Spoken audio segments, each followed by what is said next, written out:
Hello fit friends and welcome to the channel. Thank you for being here. Do me a favor, even before we start, can you do me a favor and like and subscribe? Please comment also. That helps the algorithm, right? And I would love for more people to watch the channel. Already I've had some comments and some people getting back to me of how helpful it is to have a journey in a blog. This is video number 4 on my blog about having a double hip replacement. Today is June 2nd, Thursday, and it's been exactly 9 days since my surgery. So you guys have given me an excuse to dress up, get out of my pajamas, put some makeup on, and come here and talk to you guys. I have a lot to share. So thank you so much for being here. Go ahead right now, hit the like, hit the subscribe, and leave a little comment. I would love to hear more from you guys. My name is Madalena Ponte, and this is Mads Fitness. Not only this blog is available here, but if you're someone who's looking for fitness advice, workout routines, nutrition tips, check out my other videos here. So, it's been a long week, and I shared some clips in the beginning of this video of literally my progression day by day when it comes to mobility, being able to walk. But I wanted to get here and talk a little bit more in detail, answer some questions, and just share from my heart this experience. I am in my kitchen. I went ahead and set up here because I'm still not capable of going down the stairs, at least by myself. And I've been warned, today is actually the first day that my husband went back to work. So I've been able to stay at home for a few hours at a time, but he was a little worried, and I'm gonna be fine. He was worried that I would try to go down the stairs by myself. So tip number 1, you know what? It is great to be motivated. It's great to, try to do a little bit more, but you have to do things in a safe manner. So if I try to go down the stairs and by any chance I slip, fall, there's no one in my house to help me out. So I'm not gonna do that, okay? So if I wanna share with you guys from day 1, surgery, of course, a little scary, but with the grace of God and you guys' prayers and a lot of faith. I think one of the hardest things for me was I already shared in the blog before this while I was drugged out in the hospital. But yes, about when I woke up from the anesthesia, apparently you start to blabber and talk about crazy things. I was talking about bodybuilding because one of the nurses asked me, "Aren't you a bodybuilder?" And I guess I was talking, but I don't remember. This is just what the nurse told me. So then all the nurses wanted to see my pictures from my bikini competitions. And I'm like, how do you guys know this? Oh, you told. I have no idea. I don't remember what I was talking about. But of course, went to my room. They put me into my actual room at the hospital. And after I woke up, the first thing is they wanted to make sure that I could get up and go to the restroom to make sure I could empty my bladder. I did have the urge to pee. During that time, it's that scary moment, right? How do I get up? Well, my legs were pretty numb still. I wasn't feeling a lot of pain because the spinal tap and all the drugs were still in my system. So I just trusted the nurses, and shout out to everybody at Valley Medical. They were great. So they put a little thing here, and they hand you the walker, they swing your legs, and they say, get up. And exactly what do? You just get up. The first couple steps felt weird. My legs felt very heavy, but I got to the restroom. I was able to go to the restroom by myself, come back, they're right there to help you back to your bed. You do have these compression socks and things that keep they felt really nice. They kept compressing my legs back and forward, so that actually felt good. You have ice packs with you. So warning number 1 they gave me was, do not get out of this bed by yourself. So I listened to the instructions. Anytime I needed to go to the restroom, I took advantage when they would come and take my vitals, which it was probably around every hour, if I'm not mistaken, because I was in and out of sleeping. But then we discovered that my blood pressure was really, really low. And when it came time when the anesthesia was wearing off was the decision is, would they give me the heavy narcotics or try to manage my pain otherwise? We decided no heavy narcotics. I still got something, but it's because my blood pressure was actually, oh gosh, I think it was 90/50. It was really low. So every time I would get up, even though I had assistance, I did feel very dizzy. So that was the only concern for me. I've always had low blood pressure, so I wasn't super, worried about it. But that affected me with pain management during the hospital. I got out of the hospital. Of course, one thing that I'm going to mention is that you do need, especially if you have a double hip replacement, you do need assistance at home. That's something they tell you from the beginning. So having my husband here for an entire week, it was just necessary, especially those first couple days. Because once, like the anesthesia and the spinal tap wears off, oh my God, that's when you really feel the pain. And I don't want to scare anybody, but I want to be honest, and I want to be upfront with this. Puñeta. So I had a little incident trying to move, and I think on the video where you saw me moving on day 2 really slow, it's not only because it was painful, but I also was going in and out of being like passing out. So every time I had to get up, because you have to get up every hour to move your legs, my husband had to be behind me, and he tells me that there was a moment I did pass out, and he held me for a few seconds and helped me like get back. Then when I came back to it, anxiety just, because I could tell, oh shit, did I just pass out? And then I started to like breathing, and that was just anxiety. I was like, oh my God, I don't want to pass out. I don't want to pass out. So thank God for my husband. He said, breathe, you're going to be fine. And I dealt with that. So wanted to share that little bit. I want to also say this, and I did put a disclaimer at the beginning of this video. Guys, being in the best shape that you can be before having this procedure. And for a lot of people, when they make the decision to have the surgery, I know it could be ahead like 3, 4, 5 months ahead of time, right? I know that there's very little that you can do with the condition on your hips, right? There's a lot, you can barely make it walking if you've made that decision because it's so painful. But I am so grateful that I kept up working out my upper body.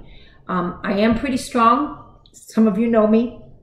Freakishly strong for my age, like they say. I hate when people say that, but I do have really good muscle mass in my upper body. Bodybuilding has helped a lot, but also just functionally, I've kept very active. So I think if you have a double hip replacement, and this is me thinking, of course, I'm no doctor, no physical therapist, but from a personal trainer perspective, if I ever get a client that is in the circumstances that I've found myself, I would definitely continue working their core strength, because when I'm laying on the bed, the first 4 days, I can tell you this, I don't have the ability to use my hip flexors or my quads to move my legs, right? I need to curl myself up and have enough strength on my upper body to move myself on the bed. And have the flexibility in my spine to swing my legs out of my bed. So I'll show you real quick here. I set up this here so I can have this. So I'm on a stool right now and I can get up by myself just holding here because it's pretty high. I still don't have the ability of walking by myself without the walker, but certainly this I know. In the beginning, when it was so painful, I depended a lot on my upper body to pull myself on the walker. Now I try to put a little more weight on my hips because I can do that. So my walker's here, and basically, if as a trainer, I would say, if you have the ability to do an with no assistance, like don't worry, people, I'm fine. It's only my upper body. So I'm suspending myself here on the walker, so my feet are off the floor, and I'm able to do a dip. I can actually do about 20 of these with no problem, okay? So if you're not there yet, start working on that, because you're going to need that strength on your triceps to push yourself, move yourself around. I think that was very, very beneficial for me. It's hard, but I am capable of pulling myself up on a pull-up. No, I cannot do 20 pull-ups, but I can probably do, like chin-ups, I can do about 10, pull-ups, I can do about 4. So that also is very helpful. Having also, like I said before, the core strength to curl yourself up and back from the bed without over-engaging your hip flexors, it is something that I would say helped me tremendously. So it's a little piece of advice, you know. I did mention in one of my videos before that if you are carrying extra weight, having that extra weight is going to make it more difficult to move around. And I don't want to hear anything about people saying, well, you know what, don't tell me to lose weight. I know if I would have kept my weight 10 pounds lighter, okay, it would have been easier to move around. I know that, and I'm sharing that with you guys. And I am not saying that you should put yourself on a diet, but I am giving you the tips and the things from my perspective and for what I know is going to help you out. So also, it does make a difference when you speak with your doctors. Once my surgeon came up to me to talk to me after the surgery, one of the things that he mentioned is that it was actually beneficial to have such strong muscles surrounding my joints. He said that actually he worked around the muscles really fine, and not having a lot of body fat to move around, it was for him, I guess, easier to perform the surgery. And he was very optimistic about my recovery, especially because he had seen, you know, I guess from the inside how my muscles look. So that was something very reassuring, and something that I want to share with you guys, because I know a lot of people in this, a lot of active people in these circumstances question is, am I in this position because I've been active all my life, you know? And when it comes to osteoarthritis, we do know that it's something that is, you can't help it, you know, genetically. It's just something that's going to happen to a lot of people as they age. So wanted to share that with you guys. I would say day 4, things started to get a little easier for me, and I started to walk a little more distance.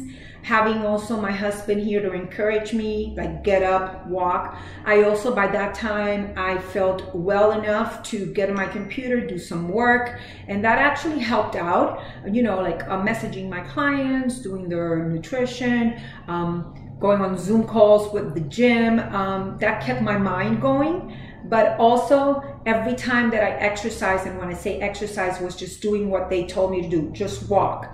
I would go a further more distance. I also would experience more muscle fatigue, and just, it felt, walking probably, I don't know, like 500 feet the first time and back, felt very good that I could accomplish it. But then I had to take a 2-hour nap. It actually felt afterwards if I had done one of the hardest strength training workouts ever. And I work out hard, guys. So I wanted to share that. That is common to feel that way for a lot of you after the surgery. My appointment for my post-op, it is tomorrow. And I am curious. I have a bunch of questions for my doctor. What can I do? What can I do? Cannot do? I haven't started official physical therapy yet, so I will be starting that right after this appointment. A few things also that I wanted to mention that have been very helpful. It's to have things set up in my house. Definitely, you need to get rails, like you can just buy it at any store that sells equipment for special needs. You do need something to push yourself off the toilet. I also want to mention this. It's regardless of how you feel about controlling your med pains, absolutely listen to your doctor. Do not try to play the catch-up game, right? Drink your medication as it's prescribed. It's going to help you out. So I noticed that I could exercise more and walk more if I drank every 6 hours some of the pain meds they gave me. It's gotten way better, and every day as I wake up, instead of having that feeling of how bad is it gonna be, which I've been dealing with for the past probably 6 months, it's pretty encouraging to wake up and go like, oh my God, it's better. Yesterday, I actually, without thinking, just woke up and swung my legs and got up, pushing from the bed to use the restroom. And then as I was there sitting like peeing, I was like, oh shit. I didn't have to struggle swinging my legs. I actually did it. So little things like that are encouraging. And I hope that by me sharing my experience, this can help some of you guys.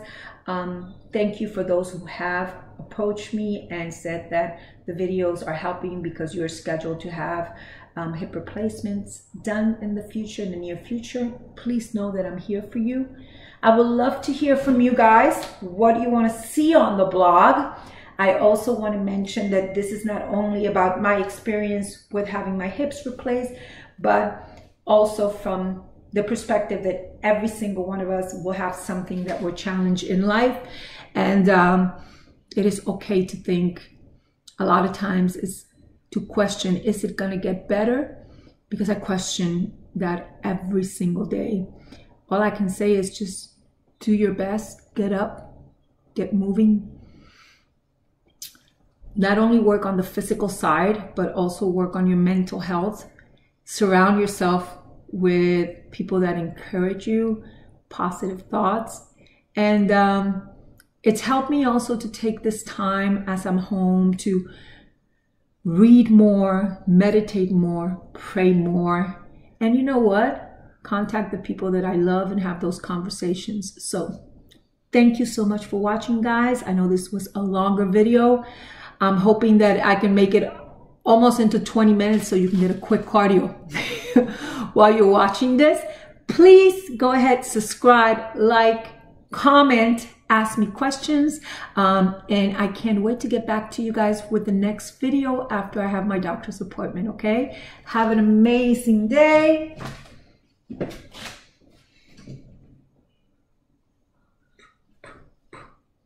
What? These hips will be back, okay? Lo quiero mucho. Cuídense.